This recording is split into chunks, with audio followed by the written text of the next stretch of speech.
Hello, good morning दोस्तों। जैसा कि हमने आपको परसों की क्लास में बताया था कि हम मैथ्स का दूसरा पार्ट स्टार्ट करने जा रहे हैं। सबको मालूम है? ठीक है, बहुत अच्छा। जिनको नहीं मालूम कोई बात नहीं, जो पहली बार वीडियो पे आए हैं कोई बात नहीं, जैसे भी है। लेकिन हम बता रहे हैं कि आज सोमवार है और सुबह सुबह हम क्या स्टार्ट कर रहे हैं, सेकंड पार्ट, यानी कि एडवांस मैथ्स। लेकिन एडवांस मैथ्स के कई पार्ट हैं, है ना। जैसे ट्रिग्नोमेट्री भी एडवांस में आता है, अलजेब्रा भी आता है, ठीक है ना। मेंसुरेशन भी आता है। और मेंसुरेशन का मतलब है कि जैसे आप घन, गोला, शंकु पढ़ते हो, क्षेत्रमिति जिसको हिंदी में कहते हैं, ठीक है, ओके। तो हम क्षेत्रमिति वाला पार्ट स्टार्ट करेंगे, लेकिन उससे पहले कुछ ज्योमेट्री का एक पार्ट छोटा सा पढ़ना बहुत ज़रूरी है, जो हमारे पूरी ज्योमेट्री में काम आएगा। ज्योमेट्री मतलब ज्यामिति, यानी त्रिभुज के बारे में सब कुछ पढ़ना, वृत्त, सर्कल, स्पर्श रेखा, ये सब, ठीक है ना। उसमें तो उससे पहले हमें क्या पढ़ना ज़रूरी है? हमें पढ़ना ज़रूरी है रेखा और कोण। समझ में आ रही बात? यानी कि लाइन, एंगल, सेगमेंट, इन सब के बारे में। तो आज से हम स्टार्ट करने जा रहे हैं ये वाला टॉपिक। तो आप बस ध्यान से देखते जाइए।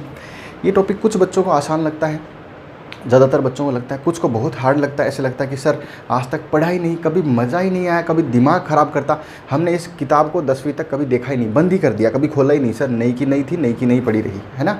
तो ऐसा होता है, लेकिन कोई बात नहीं बच्चों, हम इसको आज इस तरीके से पढ़ेंगे, 100% दावा है मेरा, हर बात समझ में आएगी। बस आप वीडियो को देखते जाइए। बीच में आप जब स्किप कर देते हो, आगे निकाल देते हो, या फिर कुछ ऐसा है कि बीच में वीडियो बंद कर दिया, चले गए, कोई भी कारण, हर चीज़ को ध्यान से सुनो। हाँ, जिसको आता है उसको नहीं कह रहा, लेकिन जिसको नहीं आता उसको 100% आएगा, ये मेरा दावा है, ठीक है ना। लेकिन हम स्टार्टिंग करेंगे बिल्कुल एकदम छोटे से छोटे पॉइंट की, ठीक है। तो जो पार्ट हम पढ़ने जा रहे हैं उसमें हम स्टार्ट करेंगे रेखा एवं कोण, ठीक है ना। रेखा एवं क्या पढ़ेंगे? कोण। और रेखा और कोण का जो इंग्लिश में जो नाम है, कुछ बच्चे इंग्लिश मीडियम में पढ़े, लाइन एंड क्या होगा? एंगल। बात समझ में आई क्या? लाइन एंड एंगल, यानी कि रेखा का मतलब लाइन। लेकिन इस पार्ट में हम कोण याद करना सीखेंगे, कोणों के नाम सीखेंगे। हालांकि कोण का नाम आपसे कोई नहीं पूछता, लेकिन एक्चुअल में होता क्या है कि कई बार एग्जाम में सीधा आ जाता है कि ये इसका संगत कोण है। इसलिए हमें पता होना चाहिए कि एक्चुअल में संगत कोण कौन सा है, कॉरेस्पॉन्डिंग एंगल है कौन सा, रिफ्लेक्स कौन सा है, ये सब नाम हमें पता होना चाहिए, ठीक है, ओके। इसलिए जल्दी जल्दी में सिर्फ ऐसे नाम थोड़े से समझेंगे इसके बारे में, ठीक है। बाकी डिटेल आप बार बार में इसको वीडियो को देख के अच्छे से समझ सकते हो। देखो, सबसे पहले मैं स्टार्ट करता हूँ कहाँ से? एकदम छोटी जगह से। तो हम स्टार्ट करेंगे इसको पॉइंट से। किससे स्टार्ट करेंगे? पॉइंट से। पॉइंट का मतलब हम कहेंगे कि ये बिंदु है। बिंदु मतलब पॉइंट, ठीक है, डॉट। हाँ, तो देखो डॉट एक तो ये है, आपको शायद दिख भी नहीं रहा होगा, एक थोड़ा सा बड़ा, क्या ये दिख रहा है?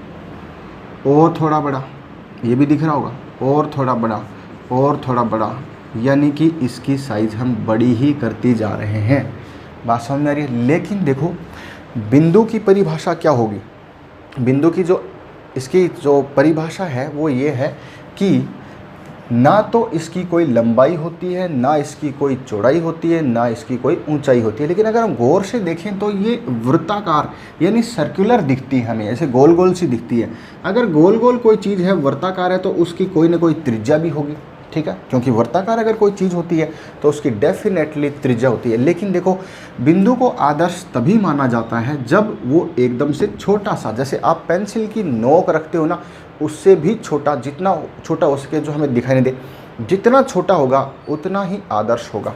बात समझ में आ रही? यानी बिंदु को मतलब समझ में आएगा वो सबको। तो इसकी कोई एक्चुअल में कोई सही परिभाषा तो हम नहीं दे सकते, क्योंकि इसके अंदर रेडियस नेमात मतलब गिनने लायक नहीं है, उसको चेक कर नहीं सकते, बहुत ही नैनोमीटर और उससे पीछे चली जाएगी, ठीक है, कोई बात नहीं।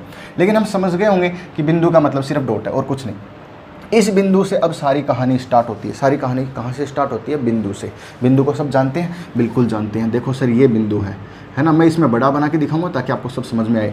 इस बिंदु से जब एक ऐसे लाइन निकलती है, लाइन, इसको रेखा कहते हैं। लेकिन देखो, इसको क्या कहेंगे? जब निकलने की जगह एक हो और ये इधर जाता ही जा रहा है, जाता ही जा रहा है, इस एरो का मतलब अनंत तक जाएगा, ऐसी ये वाली जो सिचुएशन है, इसको कहते हैं हम किरण। क्या कहते हैं रे? अरे बिंदु से निकली किरण, किरण का मतलब रे। बात समझ में आ रही है क्या? किरण का मतलब क्या है, रे है। सबको समझ में आया? ओके। जब इसी बिंदु से इधर भी निकले और इधर भी निकले, दोनों साइड में इन्फिनिटिव हो, अनंत हो, मतलब कोई भी अंत ना रहे, ठीक है ना, तो इसको हम कहेंगे रेखा। रेखा बोले तो लाइन। सबको समझ में आई ये बात? ओके। अब देखो तीसरा पार्ट। तीसरा पार्ट क्या है, ये हमारे पास कोई रेखा है और रेखा की आप मुझे बताओ कितनी लंबाई हो सकती है। जैसा कि अभी अभी आपने पढ़ा कि ये अनंत तक जाती है, इन्फिनिटिव साइड है, इधर भी इन्फिनिटिव है, इधर भी इन्फिनिटिव। जैसे देखो किरण का निकलने का स्थान तो है, लेकिन वो जाती कहाँ तक है ये नहीं पता, ठीक है ना।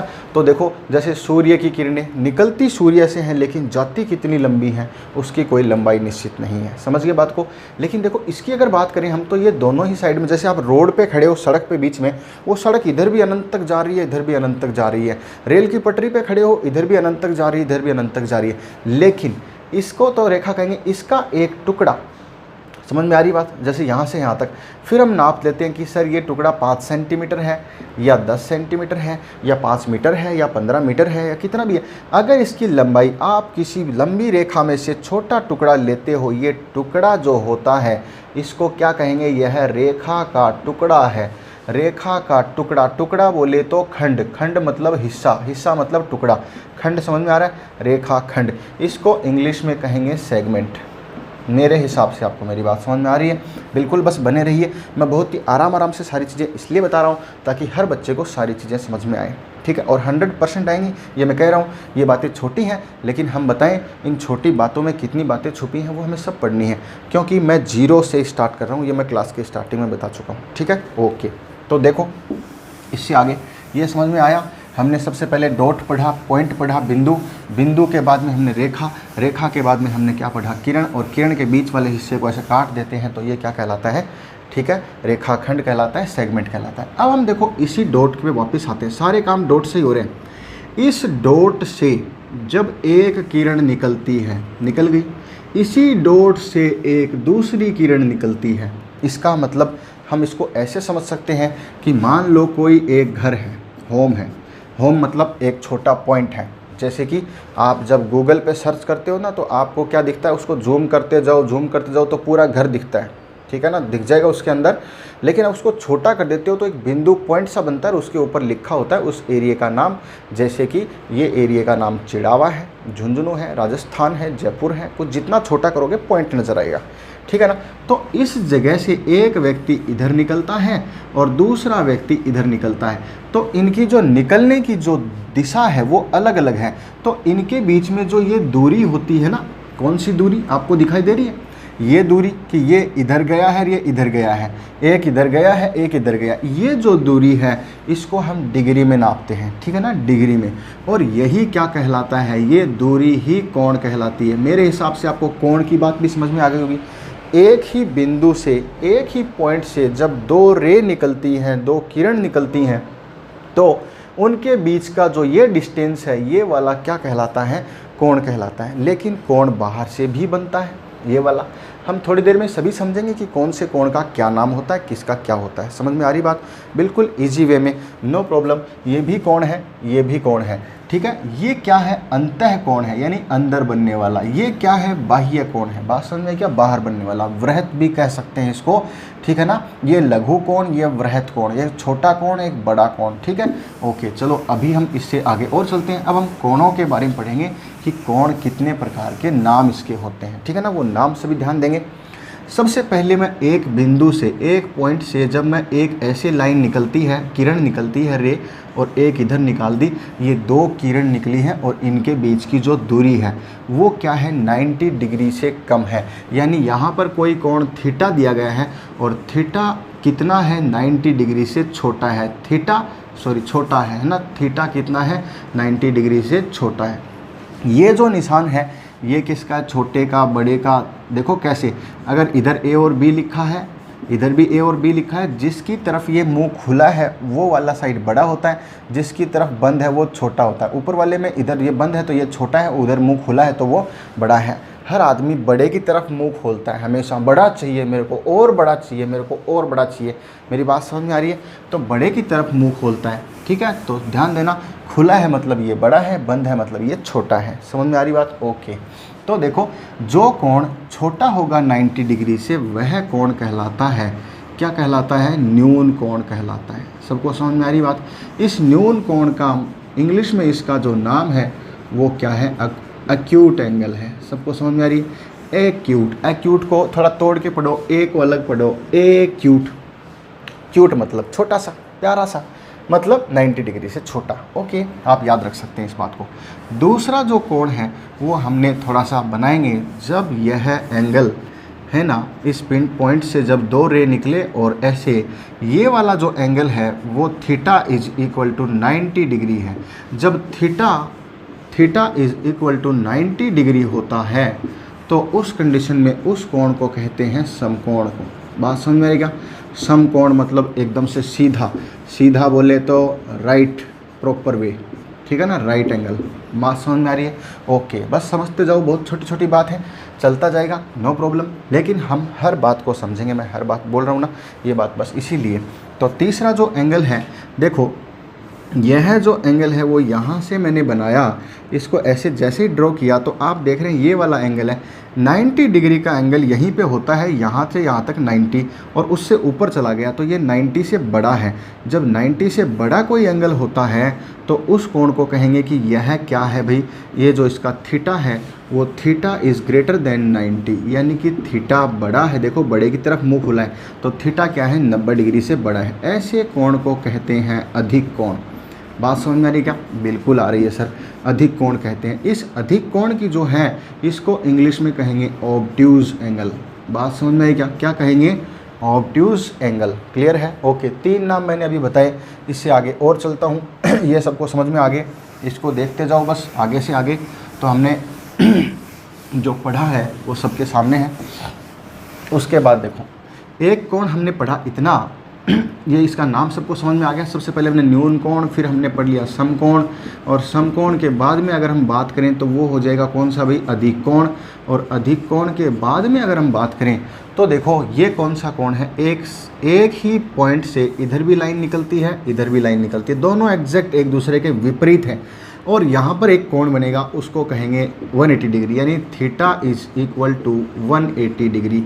थीटा 180 डिग्री के बराबर है। इस कोण को हम क्या कहेंगे? इस कोण को हम कहेंगे कि यह ऋजु रेखा कोण है। कौन सा कोण है?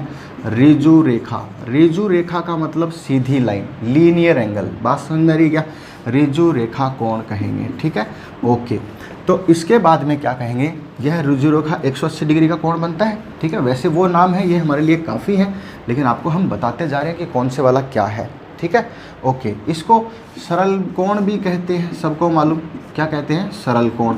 तो वैसे तो सरल कोण बोलते हैं, लेकिन ऋजु रेखा भी इसी को कहते हैं, और वैसे क्या कहते हैं? लीनियर एंगल, ठीक है ना। ओके इसके बाद में देखो, अभी तक हम कैसे पढ़ रहे थे? ये एंगल ऐसा था, है ना, फिर ये थोड़ा सा और सीधा हो गया, फिर ये फ्लैट सीधा हो गया। अब हम ऐसी बात करेंगे कि ये एंगल यहाँ था, लेकिन मैं इसको यहाँ बना देता हूँ। डॉट डॉट का मतलब जानते हो? यहाँ था, यहाँ से यहाँ आ गया, इट मीन्स ये एंगल इतना बढ़ गया। क्या यह कोण 180 डिग्री से अधिक है? अगर कोई थीटा ग्रेटर देन, थीटा मतलब ये कोण बड़ा है किससे? 180 डिग्री के, तो इसको कहते हैं वृहत कोण। बात समझ में आ रही क्या? कौन सा कोण? वृहत कोण, यानी कि रिफ्लेक्स एंगल। क्या कहते हैं इसको? रिफ्लेक्स एंगल कहते हैं, ठीक है। रिफ्लेक्स का मतलब आप इसको एफ को हटा के पढ़ो, रिलैक्स। रिलैक्स कर रहा है, आराम से सो रहा है भाई, एकदम से ऐसे, समझ में आ रही बात, ठीक है, रेस्ट कर रहा है, ये रिफ्लेक्स समझ सकते हो। वृहत का मतलब बड़ा, 180 से बड़ा। लेकिन ध्यान देना, यह कोण सिर्फ 180 से बड़ा ही नहीं है, यह क्या है? 360 से छोटा भी है। ये जो कोण है वो किससे छोटा है? 360 से छोटा है, क्योंकि 360 कंप्लीट नहीं होना चाहिए, ध्यान देना। तो क्या होगा? थीटा का मान 180 तो बड़ा होगा, 360 से क्या होगा? छोटा होगा। 360 से छोटा ही था ना ये वाला कोण, ठीक है। बात समझ में आ रही है? इसको क्या कहेंगे? वृहत कोण, यानी कि रिफ्लेक्स एंगल। चलो 3-4 बात समझी। इसके बाद में देखो, एक एंगल बनता है, मैं आपको कुछ एग्जाम्पल देके बताऊँगा। जैसे हमने ये बनाया है ना, फिर हम अगर और बात करें और इसको फैला दिया, फिर अभी अभी हमने बनाया था ये वाला, ऐसे इसको हमने और फैला दिया। आप मुझे बताओ, जैसे मैं आपके सामने एक एग्जांपल लेता हूँ, ये वाले जो हैं इनके बीच में ये एंगल है, सबको नज़र आ रहे हैं, ये वाले क्या हैं, एंगल हैं। जब हम इसको ऐसे घुमाएंगे तो इनके बीच में क्या होगा, ये वाला एंगल होगा। फिर और करेंगे तो ये क्या होगा, वृहत एंगल बन जाएगा, रिफ्लेक्स एंगल बन जाएगा। हम इसको और करते करते करते पूरा कर देते हैं, यानी इधर से इधर ऐसे। आप मेले में कभी गए हैं तो आपने एक खेलने का एक चीज़ ख़रीदा होगा कि ऐसे करके क्या करते हैं, एक डंडी सी होती है, उस पर फूल सा बना होता है, उसको आप जैसे ही ऐसे करते हो तो उसके चारों तरफ एक फूल बन जाता है। बात समझ में आई ना। कहने का मतलब पहले वो चिपका हुआ था, लेकिन आपने उसको पूरा घुमा दिया तो पूरा खुल गया। तो ऐसा भी एंगल बनता है और वो ऐसा होता है। समझ में आ रही बात। यानी कि जो लाइन थी ना, दो लाइन में अलग अलग दर्शा रहा हूँ, एक दूसरे के ऊपर है, ये पूरा खुल चुका है, सबको मालूम। ये जो एंगल है ये 360 डिग्री का है, पूरा कोण है, यानी पूर्ण कोण कह सकते हैं। पूरा का मतलब 360 कंप्लीट हो गया, इसलिए इसको कंप्लीट एंगल भी कहते हैं। मेरी बात समझ में आ रही क्या, सबको क्लियर है। तो ये हमने छोटी सी 2-4 बातें सीखी, इसमें सिर्फ ये था कि इन एंगल्स का नाम क्या है। सबको क्लियर है, ओके। फटाफट अब 2 छोटी छोटी बातें और जान लेते हैं। मैं कोई भी पॉइंट छोड़ना नहीं चाहता, क्योंकि अगर हम यहाँ पढ़ रहे हैं तो हर चीज़ आनी चाहिए, ठीक है, ओके। कुछ भी नहीं बचेगा। जो बिल्कुल जीरो से पढ़ रहा है आज तक, जिसको समझ में नहीं आया उसको भी आएगा, 100% वादा, ठीक है ना। बस देखते रहिए। इसके बाद देखो, इसके बाद अगर हम बात करते हैं कि ये एंगल बना दिया, तो आपने अभी अभी सीखा ये 90 डिग्री का। हाँ, 90 डिग्री का एक चीज़ और समझना, जैसे मैं ऐसे बनाता हूँ, ये वाली ऐसी लाइन है, जब 90 डिग्री का कोण दर्शाना हो तो ऐसे हम बिल्कुल ये स्क्वायर के जैसा दर्शाते हैं। अगर ऐसा दिख रहा है कहीं बना हुआ तो मतलब ये 90 डिग्री का, इसके ऊपर 90 डिग्री लिखना ज़रूरी नहीं है, ठीक है ना। और मैंने ऐसा बना दिया, अब देखो ऐसा, इसका मतलब ये ज़रूरी नहीं है कि ये 90 डिग्री है। लेकिन अगर किसी ने ऐसा बनाया है और ऐसा बना दिया निशान, इसका मतलब क्या है, लिखने की ज़रूरत नहीं, ये निशान हमें बताता है कि ये 90 डिग्री है। समझ में आ रही बात, ओके। तो चलो, इसका मतलब ये 90 डिग्री है। अगर ये 90 डिग्री है तो मैं इसको यहाँ से काटता हूँ, तो एक कोण तो माना कि ये बन गया, माना कि 40 डिग्री बन गया, और एक कोण ये बन गया, माना कितना बन गया, 50 बन गया। सीधी सी बात है, दोनों का योगफल 90 होगा। क्यों होगा, ये और ये दोनों मिला के 90 इसलिए होंगे क्योंकि पूरा जो एंगल है वो कितना था, 90 था स्टार्टिंग में जो मैंने लिया। सबको मेरी बात समझ में आ रही है, बिल्कुल आ रही है, ठीक है। तो ये जो कोण है, मान लो इसको हम अल्फ़ा मान लेते हैं, मान लो इसको हम बीटा मान लेते हैं। Alpha beta A B X Y जो मन करे। समझ में आ रही बात। मैं 40-50 हटा देता हूँ, अभी आपको समझाने के लिए बताया था। मेरा कहने का मतलब अल्फ़ा इतना होगा तो दूसरा बीटा होगा, लेकिन दोनों का जो अल्फ़ा और बीटा है उसका योगफल जो होगा वो कितना होगा, 90 डिग्री होगा।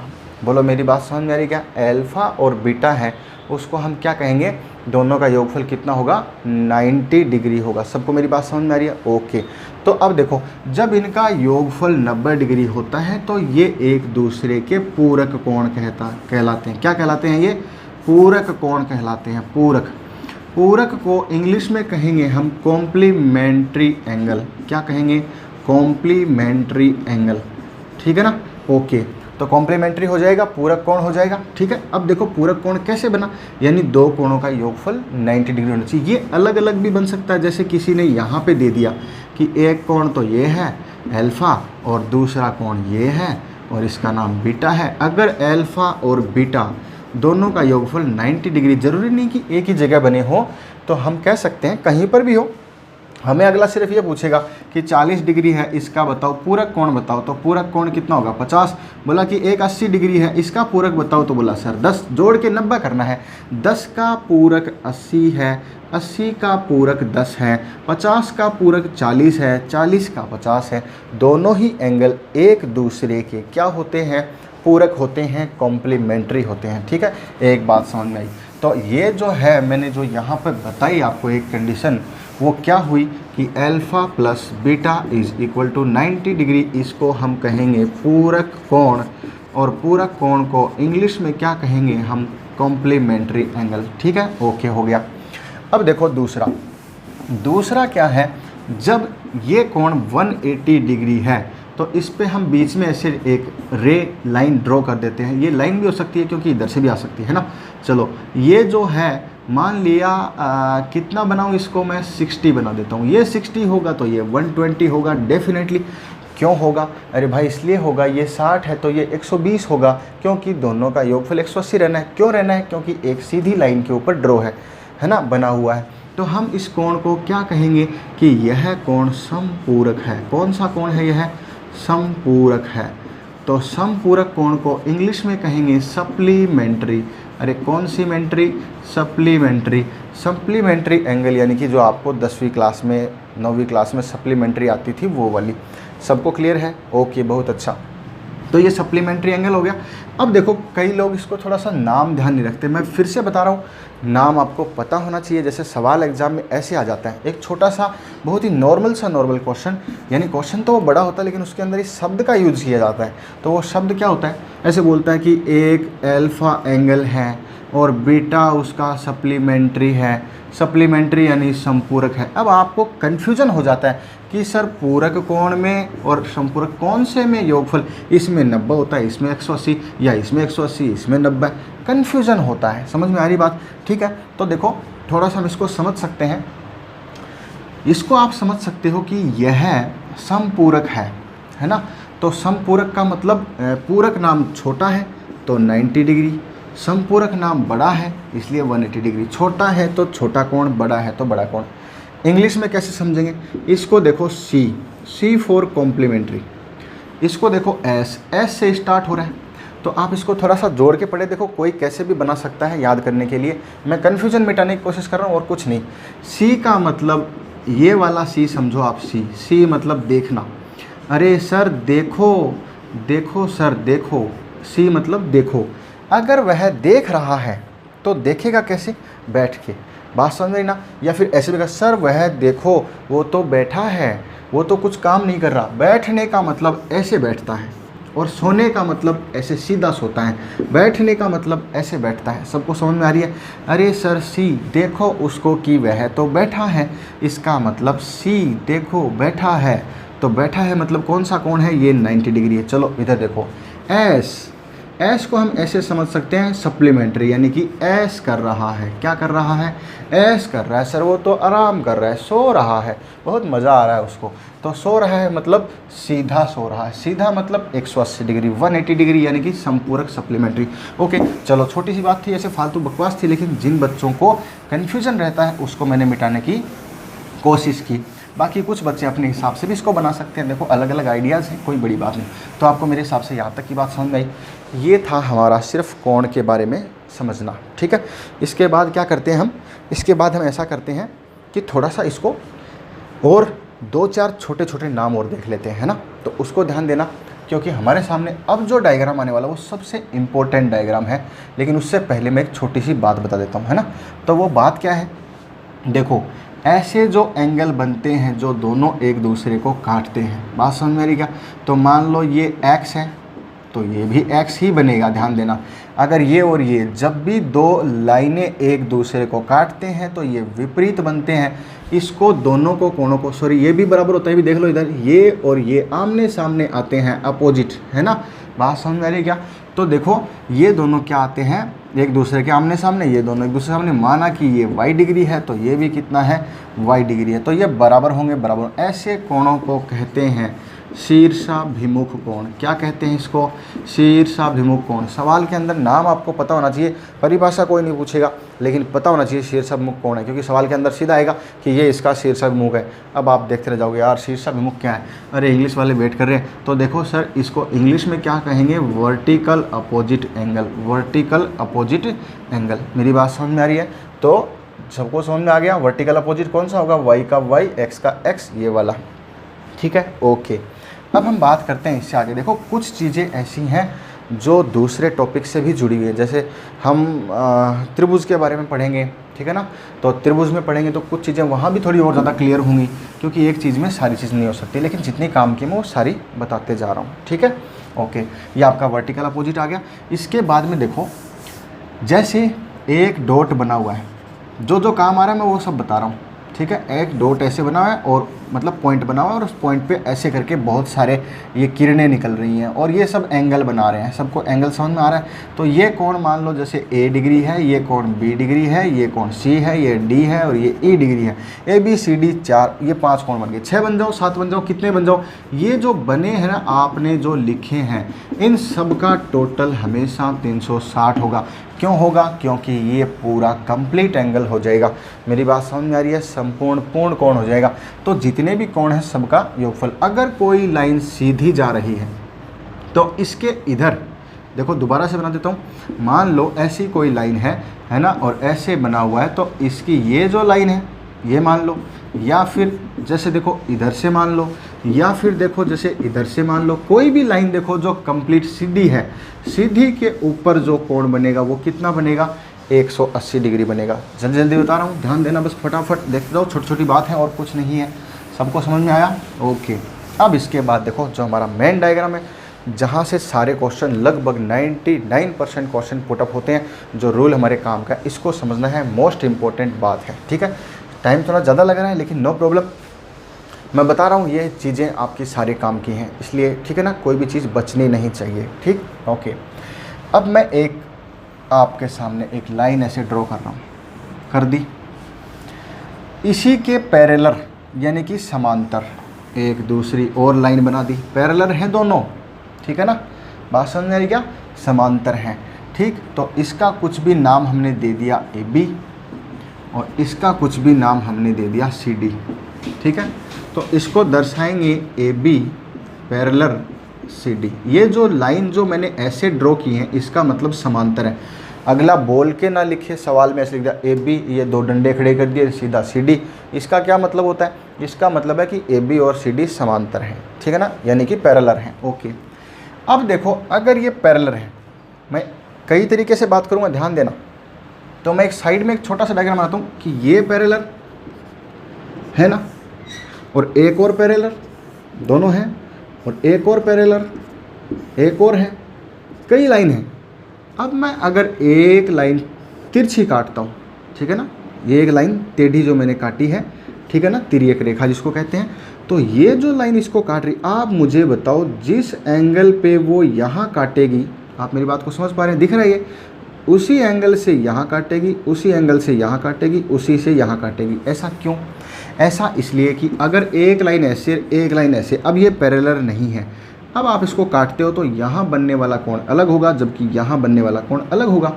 अगर ये लाइन ऐसे होती ऐसे, तो आप समझ सकते हो, देखो कोण अलग अलग बन रहे हैं, सबको दिख रहा है।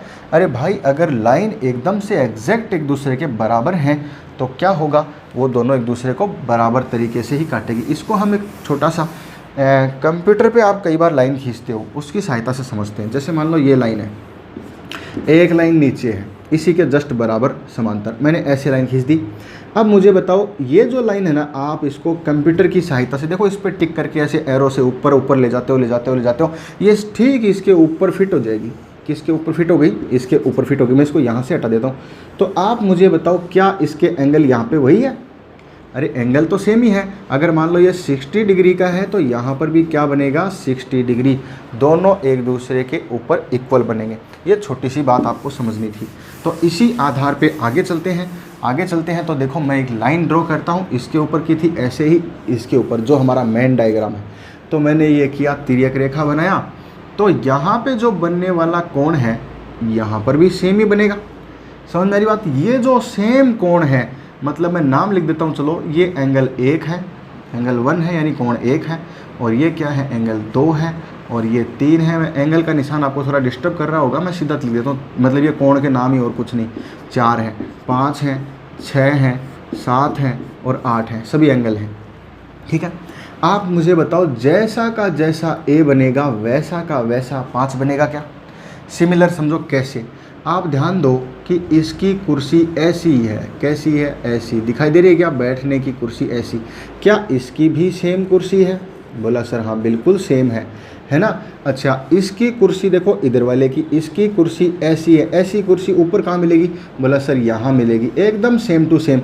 आप ध्यान देंगे, जैसी जगह है वैसी की वैसी सेम जगह वाले ये जो कोण हैं, इन कोणों को क्या कहते हैं? संगत कोण कहते हैं। यानी कि इंग्लिश में अगर हम कहेंगे तो कोरेस्पॉन्डिंग एंगल कहेंगे। क्या कहेंगे? कोरेस्पॉन्डिंग एंगल कहेंगे। सबको क्लियर है? ठीक है ना। संगत कोण यानी कोरेस्पॉन्डिंग कौन से होंगे? संगत का मतलब एक जैसी संगत, एक जैसा मान। तो जितना मान इसका है उतना ही उसका है, जितना मान इसका है, जितनी वैल्यू इसकी है उतनी इसकी है, बराबर एक जैसा। इस पे बाहर मैंने सर्किल बनाया है, इसके बाहर मैंने स्क्वायर बनाने की कोशिश की है। अब मान लो इसके ऊपर मैं ऐसे बादल से बना देता हूँ, तो ये बादल से ऊपर कहाँ बनेंगे? सर यहाँ बनेंगे 3 पे। इसका मतलब 3 और 7 क्या है? बराबर हैं, है ना। तो ये संगत कोण क्या होते हैं? बराबर होते हैं। मतलब ये बराबर भी है और इनका नाम संगत है, यानी कि कोरस्पॉन्डिंग एंगल है। और कोरस्पॉन्डिंग एंगल हमेशा इक्वल होते हैं, बराबर होते हैं। सबको मेरी बात समझ में आ रही है? अब मैं इसके ऊपर मान लो कोई त्रिभुज ड्रॉ कर देता हूँ, तो ऊपर में त्रिभुज कहाँ ड्रॉ होगा? सबको समझ में आ रहा है? तो देखो ध्यान देना, ये सर्कल है ना, 1 मिनट, ये सर्कल तो ये भी सर्कल हो गया। सर्कल वाला दोनों कैसा है? एक जैसी जगह पे है। यानी जगह का मतलब अगर ऐसी लाइन खींची और एक लाइन ऐसे काट रही है, तो इस लाइन के, ये जो लाइन बना रहा हूँ मैं, है ना, इस लाइन के ऊपर कोई कोण है तो इसके भी ऊपर वाला कोण सेम जगह इसके ऊपर है तो इसके भी ऊपर है ना। इस लाइन के राइट साइड में नीचे की ओर तो इस लाइन के भी राइट साइड में, इस लाइन के राइट साइड में भी नीचे की ओर, तो ये सेम जगह होगा, एकदम एग्जैक्ट सेम। मेरी बात समझ में आ रही है? तो एग्जैक्ट सेम जगह वाले कोण क्या कहलाएंगे? संगत कोण, और वो हमेशा इक्वल होते हैं, कोरस्पॉन्डिंग एंगल बराबर। एक बात समझ में आई? चलो जी ठीक है। दूसरी बात, अब देखो इसको हम थोड़ा मिटा देते हैं, थोड़ा सा ज़्यादा ही इसके अंदर लिखा गया, थोड़ा आपको समझने में दिक्कत आ रही होगी, पूरा ही मिटा देते हैं, फटाफट दूसरा बनाते हैं, है ना। मतलब हर बात को समझाने के लिए हर बार एक नया एंगल, वाह सर ये तो कोई बताता ही नहीं है ना। चलो देखो, देखते रहो। ऐसे मैंने लाइन ड्रॉ की और अभी अभी नाम लिखा 1 2 3 4 और 5 6 7 8, ठीक है ना, ऐसे नाम लिख दिए तो आप समझ सकते हो। अच्छा, 1 का अपोजिट 3 है। ध्यान दो, थोड़ी देर पहले पढ़ा था 1 और 3 अगर ऐसे हों तो ये क्या होते हैं? वर्टिकल अपोजिट होते हैं, यानी कि शीर्षाभिमुख होते हैं, है ना। ठीक है। और ये वाले कोण जो है ना, ये वाले कोण जैसे 3 है और 3 के बराबर कौन सा हो? देखो इस लाइन के नीचे, तो इस लाइन के नीचे का है तो नीचे का कोण, ये कोण क्या कहलाएंगे? संगत कोण, यानी कि कौन से? Corresponding angle. अब हम बात करते हैं ऑल्टरनेट एंगल की। ऑल्टरनेट का मतलब होगा एकांतर कोण। एकांतर का मतलब वो 2 प्रकार के होते हैं, एक तो इंटीरियर, एक एक्सटीरियर, अंतः और बाह्य। तो देखो इंटीरियर कौन से होंगे? ये जो आपने जो 2 लाइन बनाई हैं, इन लाइनों के बीच में, अंदर बीच में आने वाले, इन दोनों के बीच में जो आने वाले हैं ना, जैसे 4 3 5 6, ये तो अंदर आ रहे हैं, अंदर का मतलब इंटीरियर, ठीक है ना, अंतः कोण। और 1 2 बाहर जा रहा है, नीचे 7 8 बाहर जा रहा है, इससे बाहर, वो बाह्य है, यानी एक्सटीरियर एंगल है, ठीक है। अब बात करते हैं ऑल्टरनेट। ऑल्टरनेट का मतलब होगा एकांतर, यानी एक का अंतर। तो देखो इस 4 का एकांतर क्या होगा? कई बार हम कंफ्यूज जाते हैं, आज मैं पक्का वादा करता हूँ, सिर्फ ध्यान से देखो, 100% एकांतर कौन समझ में आएगा। संगत तो समझ में आ गया ना, एक जैसी संगत, कोरस्पॉन्डिंग यानी कि एक जैसा संगत, समझ में आ रही बात। 2 यहाँ ऊपर है तो 6 भी यहाँ, मतलब ऊपर वाले से नीचे वाला मैच करना है, ठीक है ना। ओके, सभी जगह सेम जगह, इसकी सेम जगह इसके पास है, ऐसी सेम जगह इसके पास है, ऐसी सेम जगह इसके पास है, ऐसी सेम जगह इसके पास। सेम जगह मतलब संगत कोण, अच्छी संगत, सेम संगत, ठीक है ना, कोरस्पॉन्डिंग हो गया। अब हम एकांतर की बात, इनके बीच में अंतर है। दूसरी बात, अंतः कोण जो होगा उसका एकांतर भी अंतः होगा। एकांतर मतलब ऑल्टरनेट एंगल, ठीक है ना। और ये क्या है? इंटीरियर है। तो इंटीरियर और एक्सटीरियर दोनों क्या है? अंतः का अंतः होगा, सॉरी इंटीरियर का इंटीरियर ही होगा। तो इसका मतलब 4 का इंटीरियर चाहिए, इंटीरियर अल्टरनेट एंगल। तो इसका अल्टरनेट देखो, अल्टरनेट का मतलब अंतर होना चाहिए, तो इधर है, इसका अंतर क्या मिल सकता है? 5 और 6 में से एक उत्तर हो सकता है। क्यों हो सकता है 5 और 6 में से? क्योंकि मैंने बताया अंदर वाले का अंदर ही रहेगा, बाहर वाले का बाहर। तो आप समझ सकते हो इसका क्या होगा? अल्टरनेट इधर नीचे, लेकिन ये तो से इस लाइन के एक ही तरफ आगे, हमें एक लाइन का अंतर चाहिए, एकांतर चाहिए। तो इसका एकांतर लाइन के इधर मिलेगा। इधर मान ले एक ही कोण है, दूसरा कोण है ही नहीं। अरे इस लाइन के इधर एक ही कोण है, पास वाला नहीं, नीचे आएंगे, बाहर नहीं जाएंगे, अंतः का अंतः, यानी इंटीरियर का इंटीरियर ही ढूंढेंगे, ठीक है ना। तो ये हो गया, इसका टेढ़ा हो गया ना काम, इसका ये, समझ में आ रहा है बात, इसका ये, इधर का इधर, इधर का इधर, ऐसे ही बाहर वालों के लिए ये एक बाहर है, इस लाइन के बाहर, तो इस लाइन के बाहर इधर भी देखो ये रहा, लेकिन ये नहीं चलेगा। क्यों? ये तो लाइन के एक ही तरफ हो गए, दूसरी तरफ का चाहिए। तो एक का ऑल्टरनेट 7 होगा, एक का ऑल्टरनेट क्या होगा 7 होगा, 2 का ऑल्टरनेट क्या होगा 8 होगा, 4 का ऑल्टरनेट क्या होगा 6 होगा, और 3 का ऑल्टरनेट क्या होगा 5 होगा। ये सभी क्या है, कोण है। सबको समझ में आ रहा है? लेकिन ध्यान देना, ये तो अंदर बन रहे हैं इसलिए इसको क्या कहेंगे, अंतः एकांतर, और वो बाहर बन रहे हैं इसलिए क्या कहेंगे, बाह्य एकांतर। तो यहाँ तक की मेरी बात समझ में आई? चलो बहुत बढ़िया, नाम सबको समझ में आ गए। अब देखो ये बराबर होते हैं, बराबर क्यों होते हैं वो समझना। जैसे कि मैं कहता हूँ कि 4 बराबर 6 है, बोला सर आपने कह दिया इसीलिए हो गया क्या बराबर? मैंने कहा नहीं भाई, कुछ सोचते हैं। देखो आप मुझे ये बताओ कि 4 के बराबर 2 तो है क्या? बोला हाँ सर, ये तो वो शीर्षाभिमुख है ना, वर्टिकल अपोजिट। हाँ तो चलो 4 की जगह मैं क्या लिख सकता हूँ, 2 लिख सकता हूँ, क्योंकि 4 के बराबर 2 है। एक जैसे ये 70 तो ये भी 70 डिग्री का, ये 60 डिग्री तो ये भी 60 डिग्री का है, तो लिख सकते हैं। और 6 को मैं 6 ही रहने देता हूँ। मेरी बात समझ में आ रही क्या? तो देखो अच्छा, इसके बराबर आ गया, किसके? 2 के बराबर 6, और 2 के बराबर 6 है ही। बोलो है क्या? कैसे हैं? अरे ये अभी बताया कोरस्पॉन्डिंग एंगल है, संगत कोण है, संगत कोण भी बराबर होते हैं, एक जैसी कुर्सी है, इसका मतलब 2 के बराबर 6 है। अरे अभी आपने समझा कि 4 के बराबर भी क्या है, 2 है। देखो 4 का ही तो मान लिखा था, कोण 4 लिखते हैं, तो 4 के बराबर 2 है, 2 के बराबर 6 है। बोलो है क्या? अभी समझा था ना? तो 4 के बराबर 2 है, 2 के बराबर 6 है। हम समझ चुके हैं इस बात को। अब मुझे ये बताओ, अगर मैं इसको बीच में से हटा दूँ, तीनों ही बराबर है। अगर ये 60 का है तो ये भी 60 का, तो ये 60 का, बीच में से इसको हटा दूँ तो ये भी बराबर होंगे क्या? यही तो प्रूफ करना था। मेरी बात समझ में आ रही है? तो आपको एक बात समझ में आई। एक लास्ट पॉइंट और है, अच्छा सा ध्यान देना है ना। देखो क्या, आप एक बात बताओ, एक सीधी लाइन जब आप ड्रॉ करते हो तो उसके ऊपर बनने वाले कोणों का योगफल जो होगा ना, मान लो ये 3 4, इनका योगफल कितना होगा? इन कोणों का योगफल 180 डिग्री होगा। सबको मालूम है? ओके। तो आप मुझे बताओ, जैसे 2 और 6 तो बराबर है, तो देखो 2 + 3 बताओ कितना होगा? ये जो एंगल मैंने यहाँ बना रखा है 2 और यहाँ बना रखा है 3, तो ये 2 और 3 किसा होगा? बोला सर ये 2 कोण 2 और कोण 3, इसका योगफल तो 180 होगा। अरे क्यों होगा? बोला अभी भी बताया सर, सीधी लाइन के ऊपर ड्रॉ है। अच्छा ये बात है, ठीक है। तो आप मुझे ये बताओ कि 2 जो है ना, इस 2 के बराबर मैं इस 6 को लिख सकता हूँ क्या? इसकी जगह मैं क्या लिख सकता हूँ? 6, क्योंकि ये दोनों कैसे हैं? कोरस्पॉन्डिंग, जो बराबर है।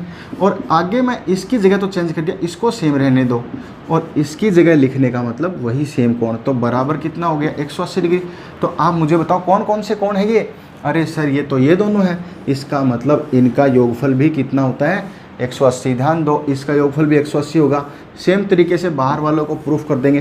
तो एक जो लाइन है ना, एक लास्ट लाइन बता रहा हूँ, ध्यान देना, सबसे इंपॉर्टेंट सवाल हर जगह से बनेगा। ये सीधी लाइन जा रही है ना, ये जो तिरछी काट रही है इसको, इसके ये लाइन काट रही है, इसके देखो इस साइड 2 प्रकार के कोण बनते हैं। ये दोनों अंतः बनते हैं, इंटीरियर, ये दोनों एक्सटीरियर।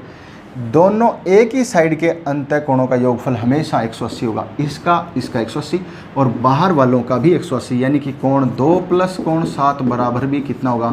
180। कोण 2 + कोण 7 सेम इधर, 1 और बाहर, दोनों बाहर वालों का 1 और 8 का योगफल 180, दोनों अंदर 4 और 5 का योगफल कितना होगा? 180। मेरे हिसाब से आपको मेरे द्वारा जानकारी दी गई, समझ में आ गई होगी बहुत अच्छे तरीके से। मैंने सारी कोशिश की कि आपको कम समय में बताऊं, लेकिन टाइम काफ़ी ज़्यादा हो गया। कोई प्रॉब्लम नहीं, टाइम से मतलब नहीं। मैंने कहा कि आज क्लास की स्टार्टिंग है तो हर चीज़ समझ में आनी चाहिए, ठीक है? तो मेरे ख्याल से ठीक समझ में आ गया। ओके, इसको रिपीट भी करना ताकि सारी चीज़ें दिमाग में छप जाएं। हर नाम याद रखना, आगे कहीं दिक्कत नहीं आनी चाहिए, ठीक है? तो हम पहले एंगल के कोण सॉल्यूशन, जो एंगल हैं कोण के जो क्वेश्चन है वो सॉल्यूशन करेंगे। उसके बाद हम अपना क्या करेंगे? मेंसुरेशन स्टार्ट करेंगे। मेंसुरेशन में इसका ज़्यादा काम नहीं, लेकिन बीच बीच में आता है, इसलिए पहले पढ़ना ज़रूरी है, ठीक है? बाकी इसका ज़्यादा काम हमें ज्योमेट्री में देखने के लिए मिलेगा। ओके, तो आज के लिए इतना ही। Thank you very much. इसी तरीके से बने रहिए, देखते रहिए लगातार। बहुत अच्छा लग रहा है, बस वास्तव में ऐसी मेहनत करने के लिए मन करता है कि हाँ बच्चे वेट कर रहे हैं, उनको कुछ देना है, ठीक है? ऑल द बेस्ट, लगे रहो, छुट्टियों का मज़ा लो। छुट्टियाँ तो क्या है, लेना कोई नहीं चाहता, ऐसी छुट्टी हम भी नहीं चाहते, ठीक है? Okay, bye, thank you.